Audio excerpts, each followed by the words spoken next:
So, I first encountered failure when I was at school.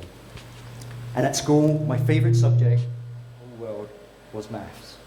And I loved maths because it was elegant, it was neat, I loved the way the questions balanced. And I loved the way all the questions made my mind feel every time I would solve each one of those problems.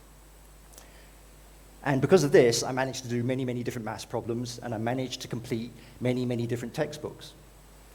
And at a certain stage, I can't quite exactly remember when, I remember getting these gold stars for each of the textbooks that I'd complete. And I remember being very proud of these stars because we'd put them in the corner of the room with a chart, and you could see your names by the side on the left.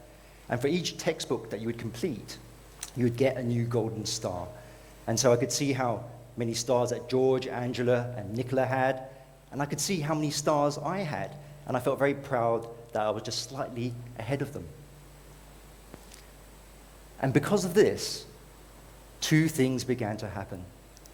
The first thing that I remember happening is I began to come away from doing the maths just for doing the maths. And every time I would complete a textbook, I began to ask the question, I wonder if I'm going to get a golden star for this. And the second thing that began to happen was I began to believe the teachers and my parents when they told me that, I was a natural at maths and I was naturally very clever at it. Rather than reflecting on this and realizing that I was good at maths because I'd poured so much time, energy, and love into it just for the sake of it. But these are not reflections that you have when you're 8 years old.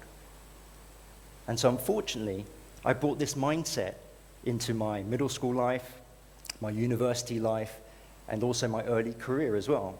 So at middle school, I remember doing things for the badges, and I remember doing things to become a prefect. And at university, I remember comparing myself a lot to the other students in the class, always wanting to be the first. And I remember being quite puzzled with this because despite all the effort I was putting in, at this stage of my life, I was really beginning to fail exams that I would not normally fail. And in my early career, I remember doing things for the status, the titles, the money, the stars on the wall. And I cannot really remember doing things just for the love of doing the work. And so I call these moments railroad track moments. And a railroad track moment is when you're initially on this right track of doing something just because you love it, and you pour your energy into it, and your energy seems to be unlimited. But then at a certain point, you begin to become led away from this track because of things like status, titles, promotions, the stars on the wall. And let me just say, there's nothing wrong with pursuing these goals and pursuing these stars on the wall. The problem is if you get stuck on this other track and you forget that there's this other track where you can just enjoy something just for the love of doing it. Because if you do get stuck on this other track, there are some downsides. And one of the downsides is because you're chasing everything which is in the future, pursuing these achievements which are not here right in this moment, everything begins to feel like hard work. And because you get into this sense of chasing things, then it can begin to feel quite tiring as well. The other thing is that if you're away from the present moment and not doing it just because you enjoy it, things can begin to feel quite unfulfilling. The other downside that I encountered was that things can become quite cyclical as well. And so I was comparing myself a lot to other people, and I was comparing myself a lot to myself in the past. And so I began to have these thoughts. Why am I not doing as well as I can? Why is somebody else doing better than me? And these questions of meaning as well. What's the point of doing all of this anyway? And these thoughts just kept going round and around in my mind, adding to this sense of anxiety, worry, and stress. And it was at this point in my career, quite early, when I was feeling quite low, quite sad, probably a bit depressed, that I began to ask the question, what's the way out of this cycle of stress and worry? And so I came, very fortunately, across something called mindfulness practice. And so you may be asking, what is mindfulness practice? And how can it help me with facing failure and success in life? And the great thing about mindfulness practice is that in order to really understand it, you have to experience it. You have to practice it. So what I'd like to invite you all to do now is just join me in some mindfulness practice, just so that you can see for yourself. So I know there's quite a lot of people in the audience today, but what I'd like to do is just invite you all to just stand up very gently. And just make sure you have enough room next to the people next to you.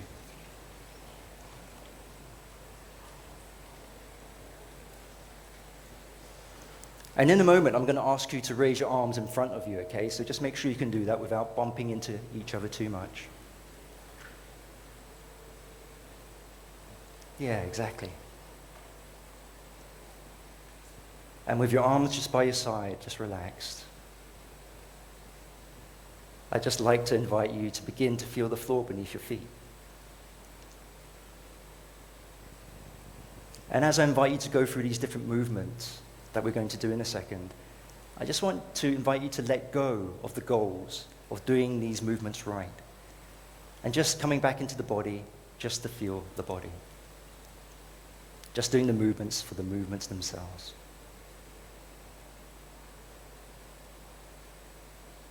And now when you're ready, I'd just like to invite you to just slowly raise your arms in front of you.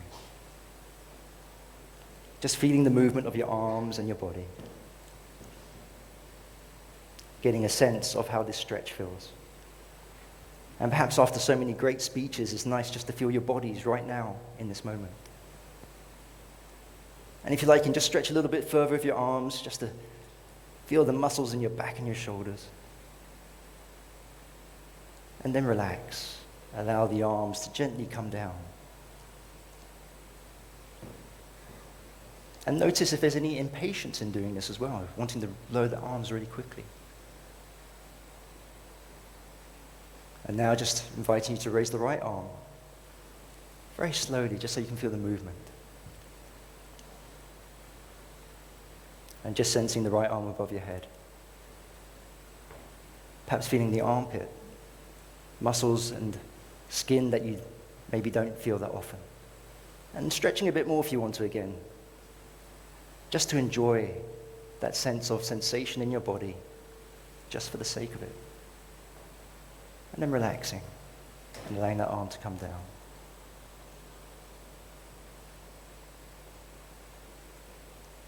And perhaps now you just want to check in with your body. Perhaps it feels a bit warmer. A few tingles there, a feeling of aliveness.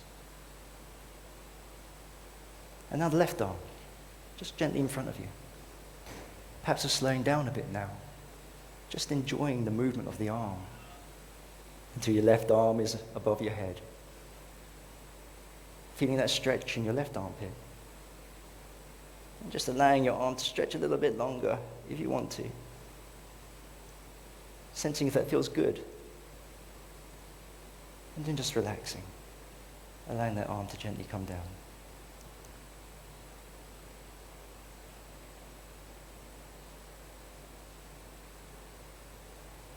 And with your arms by your side, again, just checking inside your body. For no other reason but just to be with your body in this moment.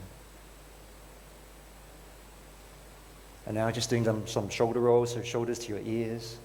And just allow your shoulders to fall back. So you feel a slight stretching in the top half of your chest. Perhaps a muscle that we don't often feel. And again, just allowing yourself to feel this gentle stretch, just for the sake of it. And if you like, you can breathe in for half of the movement, and then just breathe out and let go of the stress on the other half. I'm just pausing here. And now just going in the other direction. So shoulders to your ears and just allowing your shoulders to go forward. And so you can feel a slight stretch in the top of your back.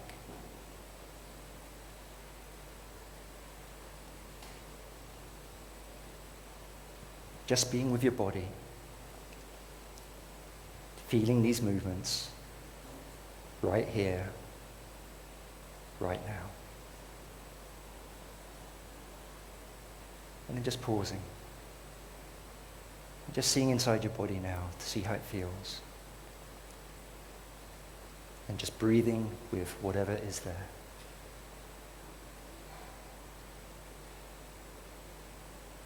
And now I'd just like to invite you all to sit down again. Thank you.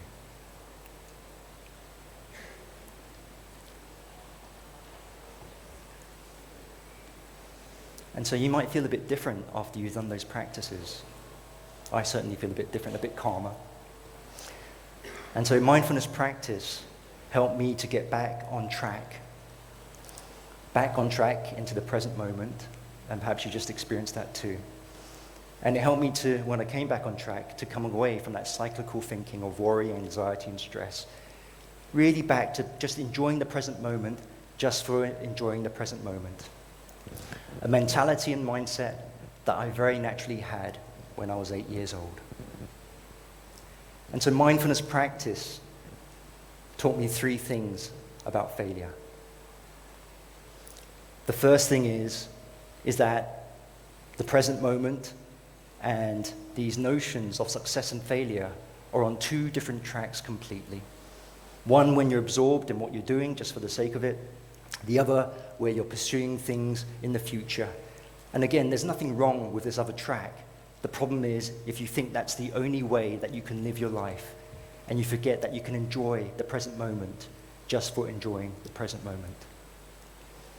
The second thing that mindfulness practice taught me was that the present moment is there for you any time that you want, and you can come back to it through mindfulness practice. It can help you to do that. And the third thing is that if you can do that, if you can come back to the present moment and be absorbed in what you're doing just for the sake of doing it, if you can do the maths just because you love it, if you can stretch without striving, then you cannot fail. Thank you very much, everybody.